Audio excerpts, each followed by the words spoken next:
तो प्यारे बच्चे कैसे हैं। आशा है कि आप लोग सभी कोई स्वस्थ होंगे। चलिए आज पुनः हम लोग इस कृष्णा ट्यूशन सेंटर के यूट्यूब चैनल पर आज पुनः हम लोग एक नया कहानी लेकर के उपस्थित हैं, जो आप लोगों के बोर्ड परीक्षा 2026 में होने वाली जो है उसके लिए महत्वपूर्ण है। तो कहानी का नाम है माँ। कहानी का नाम माँ, जो वर्णिका भाग 2 से लिया गया है। इसके लेखक हैं ईश्वर पेटलीकर। इनका वास्तविक नाम ईश्वर मोतीभाई पटेल था। इनका जन्म गुजरात में पेटली ग्राम में, जो गुजरात राज्य में है, 9 मई 1916 ईस्वी को हुआ था। इनका मृत्यु 22 नवंबर 1983 ईस्वी को हुआ। ये माँ शीर्षक कहानी गुजराती भाषा में लिखा गया था, जिसका हिंदी अनुवाद गोपाल दास नागर ने किया। कौन किया था? गोपाल दास नागर ने किया था।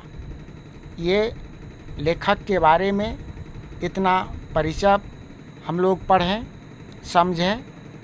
आप लोग इस चैनल पर अधिक से अधिक जुड़ करके इस चैनल को जो अभी तक सब्सक्राइब नहीं किए हैं वह सब्सक्राइब कर लीजिए।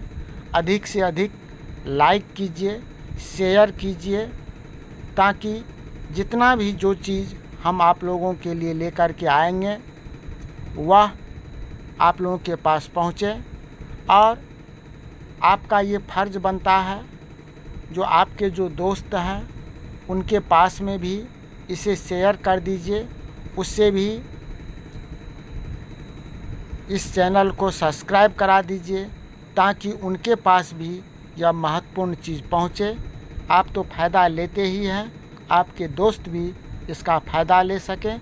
इसीलिए शेयर अपने इष्ट मिष्ट सगा संबंधी सभी के साथ कर करके अधिक से अधिक चैनल को सब्सक्राइब कीजिए। आइए अब हम लोग माँ कहानी के बारे में पढ़ते हैं। जो माँ कहानी का पाठ परिचय हम लोग देखते हैं। यह माँ कहानी ये प्रस्तुत पाठ में माँ एक विचार प्रधान कहानी है।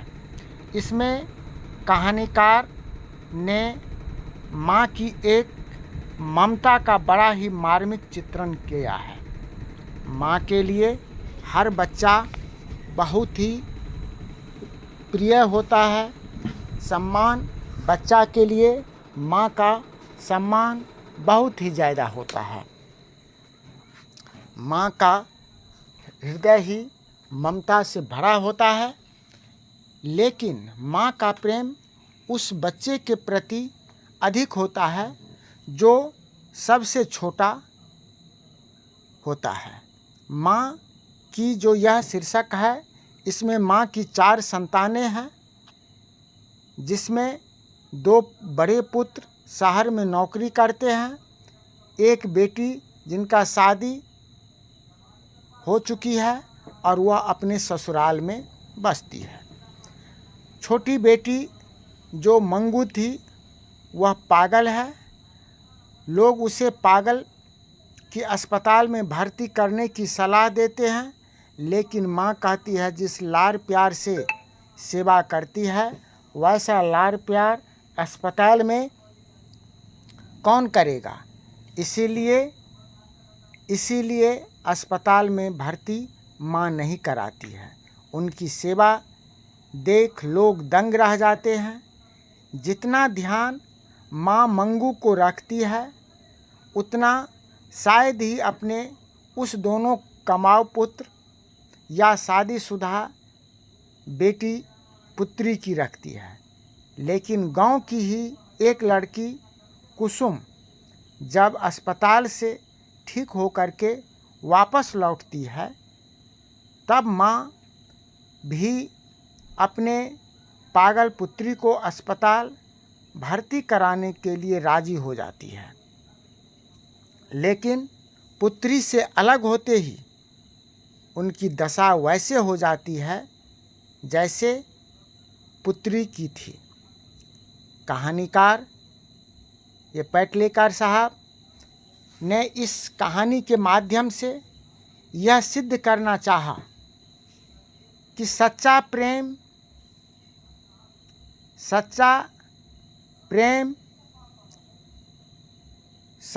प्रेम माँ की ममता है, जिसके प्रति अधिक ममता होती है वह उससे अलग होने पर उसका दिल टूट जाता है। मंगू को पागल की अस्पताल में भर्ती कराने की सलाह जब लोग उनकी माँ को देते हैं तो वह एक ही जवाब देती है, माँ होकर सेवा नहीं कर सकती तो अस्पताल वाले क्या करेंगे।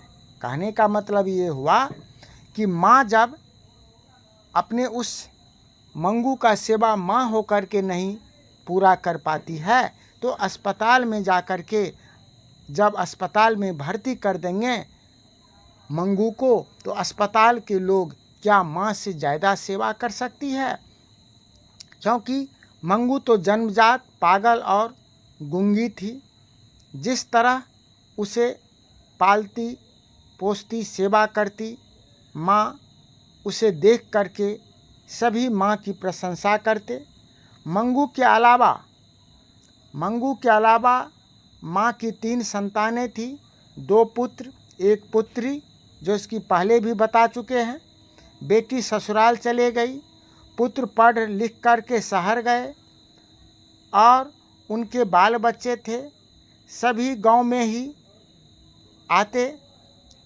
जब कभी सभी गांव में आते तो माँ उनको भी प्यार करती, लेकिन बहुओं को संतोष नहीं होता। जो माँ की जो बहू थी उनको संतोष नहीं होता, वे जलने लगती मंगू को देख करके और कहती मंगू को झूठा प्यार दुलार कर माँ ने ही उसे पागल बना दिया।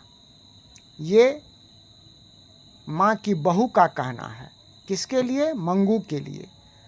आदत डालती तो पखाना पेशाब का भी ख्याल रखती और बहू कहती, जो बचपन से यदि आदत मंगू पर ये डाल देती तो पैखाना पेशाब जो मंगू बिछावन पर कर देती वह तो नहीं करती। डांट से पशु भी सीख लेती है। अब बेटी भी ऐसी ही बातें सुनाती। जिस बेटी की शादी हो गई थी, पुत्र जो था वह माँ के भाव को समझते थे, माँ के ममता को समझते थे, इसीलिए कुछ नहीं कहते। इसी बीच में कुसुम जो अस्पताल में भर्ती हुई थी, कुसुम अस्पताल गई और दूसरे महीने में ठीक होकर के वापस आ गई। फिर भी डॉक्टर के कहने पर एक महिला और रही। गांव आई तो सब उसे देखने के लिए, कुसुम को देखने के लिए दौड़े। अब लोग कहने लगे कि जब कुसुम ठीक हो गई तो माँ को भी कहने लगी कि एक बार अस्पताल में मंगू को भी भर्ती करा के देखो जरूर कि कहीं अच्छा हो जाए। इस पर माँ ने विरोध नहीं किया और अपने बड़े बेटे को ये चिट्ठी भिजवाई जो अस्पताल में भर्ती करने के लिए। रात भर माँ का चैन छिन गया, जो कैसे मंगू अस्पताल में रहेगी, किस तरह से उसे। लेकिन जब चिट्ठी जो लिखा गया, चिट्ठी पा करके बड़ा बेटा आ गया और मजिस्ट्रेट से ज़रूरी कागजात तैयार करवा करके मंगू को नहीं अस्पताल में भर्ती करवा दिया। जब मंगू को लेकर के घर से बाहर निकला तो माँ को ऐसे लगा कि जैसे ब्रह्मांड का बोझ जो है उस पर आ गया। माँ भारी कदमों से अस्पताल में दाखिल हुई। मुलाकात का समय था। एक पागल, अस्पताल में माँ देखती है कि एक पागल अपने पति से लिपट गई। बोली, ई भूतनिया मुझे अच्छे कपड़े नहीं देती। उसकी जो परिचारिका ने हंस कर कहा, खा लो, मैं सब दूंगी। माँ को विश्वास हो गया कि ये सब पागल, ये सब लोग जो हैं, जो उस अस्पताल के लोग रहते हैं, वह दयालु है। डॉक्टर और मेल्ट्रन आ गई। मंगू का कागज़ देख करके, मंगू का कागज़ देखा गया। माँ ने कहा, मेरी मंगू का ठीक से ख्याल रखिएगा। मिल्टन ने कहा, आपको चिंता करने की ज़रूरत नहीं है। माँ कही कि यह अपने से खाती नहीं है, यह पूरा पागल है। तो कहती है, कोई चिंता की बात नहीं है, यह पागल है तो इससे जो है सब ठीक हो जाएगा। नहीं खाती है तो खिलाया जाएगा। टट्टी की सूध नहीं है तो उसे जो है नहीं। सब कुछ कहते कहते, ये सब बताते बताते माँ रो पड़ी और सभी लोग उसका रुलाई देख करके हैं। मेट्रन ने उसे धीरज माँ को देखती है और वह अस्पताल में कहा गया। माँ को सांत्वना दी गई कि यह कुसुम की तरह भी यह मंगू भी ठीक हो जाएगी। माँ भी एक उम्मीद के साथ, एक विश्वास के साथ वहाँ से लौट आती है। तो इस तरह से इस कहानी के माध्यम से हम ये देखते हैं कि माँ का जो विश्वास है, इस कहानी में माँ का जो ममता है, इस कहानी के माध्यम से यह सिद्ध हो जाता है कि माँ का सच्चा प्रेम, माँ की ममता अपने बच्चों के प्रति कितना होता है। यह जो है ये सब इस कहानी, माँ शीर्षक कहानी के माध्यम से पता चल जाता है। तो आप लोग निश्चित रूपेण इस चैनल को अधिक से अधिक लाइक कीजिए एक बार और शेयर भी कीजिएगा। चलिए अब देखते हैं माँ कहानी से संबंधित जो हमारा ऑब्जेक्टिव क्वेश्चन है, उस क्वेश्चन को हम लोग अब एक बार देख लेते हैं। ज़्यादा क्वेश्चन आज इसका पूर्णतः जो है हम लोग ये तैयारी कर लेंगे। मंगू किस कहानी का पात्र है?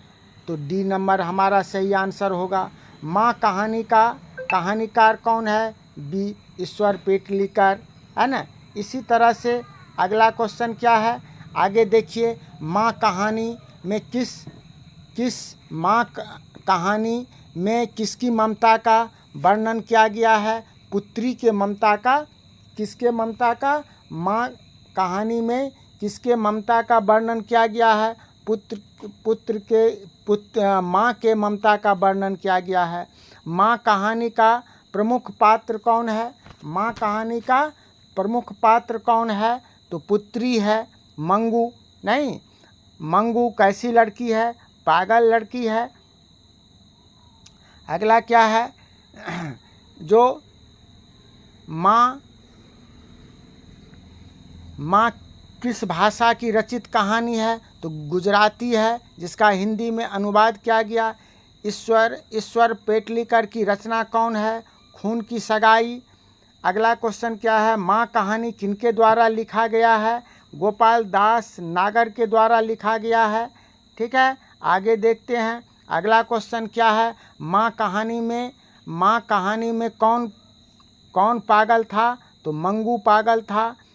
किसके पागलपन में सुधार देख लोग मंगू की माँ को अस्पताल जाने के लिए कह रहा था? कुसुम, जो कि अस्पताल से नहीं सुधार होकर के आ गया था। उसके बाद क्या है, अगला क्वेश्चन है, मंगू की उम्र कितनी थी? मंगू की उम्र कितनी थी? 12 वर्ष की थी। मंगू की माँ के कितने पुत्र थे? मंगू के माँ के 2 पुत्र थे। मंगू जिस अस्पताल में भर्ती होती, वहाँ के कर्मचारी कैसे थे? मंगू जिस अस्पताल में भर्ती होते, वहाँ के कर्मचारी कैसे थे? व्यवहार कुशल थे। कहानी का प्रधान पात्र कौन है? कहानी का प्रधान पात्र कौन है? माँ है। अगला क्वेश्चन है, किस तरह पागल पुत्री को तो एक माँ ही पाल सकती है। यह किसकी उक्ति है? यह उक्ति किसकी है? समाज के लोगों की उक्ति है। मंगू को पागलपन का रोग कब से था? जन्मजात था। माँ जी में मंगू को अस्पताल में भर्ती कराने के बाद क्या परिवर्तन हुआ? उसमें क्या परिवर्तन हुआ? तो इसका सही आंसर सी नंबर, वह भी पागल हो गई। नहीं, वह भी पागल हो गई। ठीक है, सी नंबर हमारा सही जवाब होगा। अब ये ऑब्जेक्टिव देखें। अब इसी तरह से हमारा सब्जेक्टिव क्वेश्चन है, जिसको हम देखते हैं। पहला है, मंगू के प्रति माँ और परिवार के अन्य सदस्यों के व्यवहार में जो फर्क आया उसे अपने शब्दों में लिखें। मंगू जन्मजात पागल से ही मुक्त थी, गूंगी थी, फिर भी माँ का व्यवहार वात्सल्यपूर्ण था। वह उसे टट्टी कराती, पेशाब कराती, खिलाती, साथ में सुलाती, लेकिन भाभियाँ उसे घृणा करती। बहन भी कहती कि माँ का लाड़ प्यार ने उसे पागल बना दिया है। भाइयों का व्यवहार भी उसी तरह से प्यार युक्त नहीं था। अगला प्रश्न है, जो क्या माँ अपने संतानों को भूल गई थी, अन्य संतान को? तो माँ के 2 पुत्र, 1 पुत्री और भी थे। पुत्र पढ़ लिख करके शहर में नौकरी करते और पुत्री अपने ससुराल में रहती थी, क्योंकि उनका शादी हो गया था, जैसा कि हम लोग पढ़े हैं। अब सामने गूंगी मंगू थी। इस स्थिति में उसका मातृत्व मंगू पर ही न्योछावर हो गया। और इसका अर्थ यह नहीं कि अन्य संतानें को माँ भूल गई थी, लेकिन सबसे अधिक वह मंगू पर ही अपना प्यार दिखाती थी। तीसरा क्वेश्चन है, माँ जी मंगू की श्रेणी से कैसे मिल गई? तो माँ जी मंगू को अस्पताल में रखकर पुत्र के साथ घर तो लौट गया, किंतु उनका हृदय मंगू के बारे में सोच ही रहा था। सब दिन साथ ही रही बेटी का बिछोह उनसे बेचैन कर रहा था। अंतर्द्वंद उन्हें एक पल भी शांत नहीं रहने को दे रहा था। माँ की चिंता ही मन में चिंता माँ को मंगू की श्रेणी में मिला दिया, अर्थात सोचते समझते माँ भी शक्तिहीन हो गई। मंगू की तरह माँ भी पागल सी हो गई। माँ मंगू को अस्पताल में क्यों नहीं भर्ती कराना चाहता था? माँ समझती थी कि मैं माँ होकर के सेवा नहीं कर सकती, तो अस्पताल वाले क्या कर सकती है। अपंग जानवरों की गौशालाओं में भर्ती कर अपने जैसा ही वह कहा जाएगा। उसे कौन प्यार से खिलाएगा, कौन टट्टी पेशाब कराएगा, गीला बिछावन कौन बदलेगा, कौन साथ में सुलाएगा? इन्हीं सब बातों को सोच करके माँ अस्पताल में भर्ती नहीं कराना चाहती थी। माँ कहानी के द्वारा कवि क्या संदेश देते हैं? इस कहानी के माध्यम से माँ की ममता वात्सल्य की भावना कथाकार ने स्पष्ट करते हुए हमें मातृदेवो भव का पाठ का स्मरण कराया है। माँ की सेवा, बलिदान और त्याग के लिए हमें उससे क्या प्रतिदान दे सकते हैं? माँ के उस ममता को प्राप्त करने के लिए ही हमारे ऋषियों ने ब्रह्मा की शक्ति अर्थात मातृ रूप में देखना शुरू किया, क्योंकि जितना हमारे समीप माँ हो सकती है, हमारे लिए जितना कष्ट माँ उठा सकती है, उतना दूसरा कोई नहीं। अतः माँ ही मनसा वाचा कर्मणा मातृभक्त होना चाहिए। अगला प्रश्न, माँ शीर्षक कहानी की सार्थकता पर विचार करें। इस कहानी का शीर्षक माँ है। संपूर्ण कहानी में माँ की ही प्रधानता है। एक माँ अपने अपंग और पागल पुत्री मंगू को भी प्यार करती है, सेवा करती है, सर्वदा चिंतित रहती है। शीर्षक का निर्धारण घटित घटना के आधार पर, घटना स्थल, घटना पर और प्रधान पात्र के आधार पर होता है। अतः यहाँ पर कथाकार ने इस कहानी में माँ को ही प्रधान पात्र बनाया है। माँ ही सर्वत्र है, उन्हीं की छाया है। अतः कहानी का शीर्षक माँ सर्वथा उपयुक्त है। अगला क्वेश्चन है, कुसुम के पागलपन। कुसुम के पागलपन में सुधार देख मंगू के प्रति माँ, परिवार, समाज की प्रतिक्रिया को अपने शब्दों में लिखें। कुसुम ठीक होकर घर आई तब सारा गांव उसे देखने के लिए उमड़ पड़ा और सबसे आगे माँ जी थी। कुसुम को ठीक ठाक देखकर माँ जी को हर व्यक्ति सलाह देने लगा, माँ जी आप भी मंगू को एक बार अस्पताल में भर्ती करा कर देखें, ज़रूर वह अच्छी हो जाएगी। कुसुम घर पर बात होने के बाद माँ का अस्पताल के प्रति घृणित गांठ पड़ गई और वह खुल गई और वह एक बार सोचकर कि ठीक नहीं होगी तो उसे लौटा दिया जाएगा, इसीलिए अस्पताल ले गई। तो इस तरह से आज हम लोग माँ शीर्षक कहानी का संपूर्ण पाठ पढ़े, कहानी के बारे में समझे और उससे संबंधित जो वस्तुनिष्ठ प्रश्न था उसको भी देखें और जो महत्वपूर्ण सब्जेक्टिव क्वेश्चन उसको भी हम लोग पढ़ें। तो इस तरह से आज का यहीं पर समाप्त होता है। आप लोग सभी इस चैनल को अधिक से अधिक पुनः एक बार सब्सक्राइब, लाइक ज़रूर करेंगे और सबों को धन्यवाद। अनिल सर का प्यार भरा नमस्कार। जय हिंद।